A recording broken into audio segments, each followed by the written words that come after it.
So guys, good morning. Ito ngayon ang bagong ng Divisoria. Mas lumuwag siya. Ayan, Divisoria Mall. Mas lumuwag. Lumit nga lang yung mga pwesto ng mga nandito. Naka-uniform na yung kulay ng tent nila. Wag lang. Kaya lang pag umulan, kawawa sila kasi wala na silang space sa likod.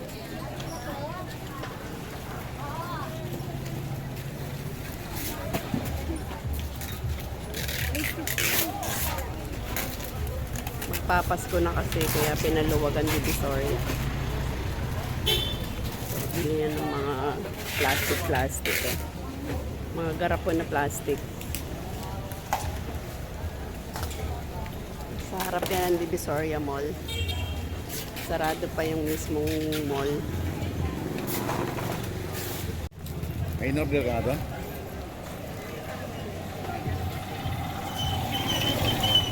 And then, nabibigatan ako maglakad. Ulit. Ayan, maluwag na. Oh.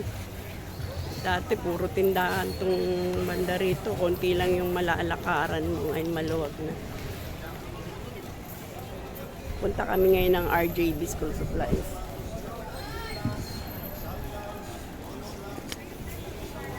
Luwag ng Divisoria. Oh. Dati puro tindahan itong harap na to. Nawala na sila. Kasi nga open na yung 818 Mall. Kaya niluwagan na. Oh. Pati dito wala na yung mga nagtitinda. Oh. Ano yung sa akin, te? Ha? Wala na yung mga nagtitinda rito.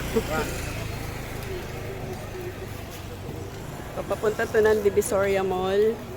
Ay, ano pala, Santo Cristo Street. Ayun ang Divisoria Mall. Ayan yung suki ko sa school supplies. Sarado pa.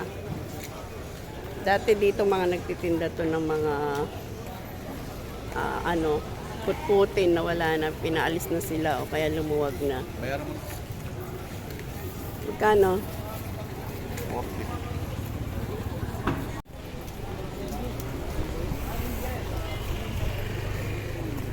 Mga ganyan dati nakalagay dyan. Oh. Tinanggal na yung mga iba. Siguro nga yung pinagbigyan lang kasi lang Sunday. Pero kapag ka Monday yan, tanggalin lahat.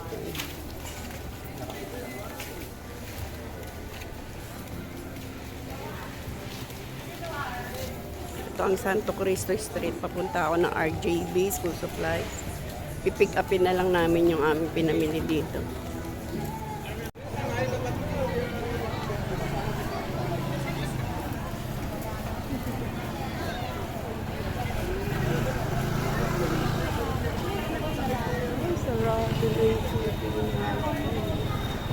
Ang luwag ng Divisoria na guys.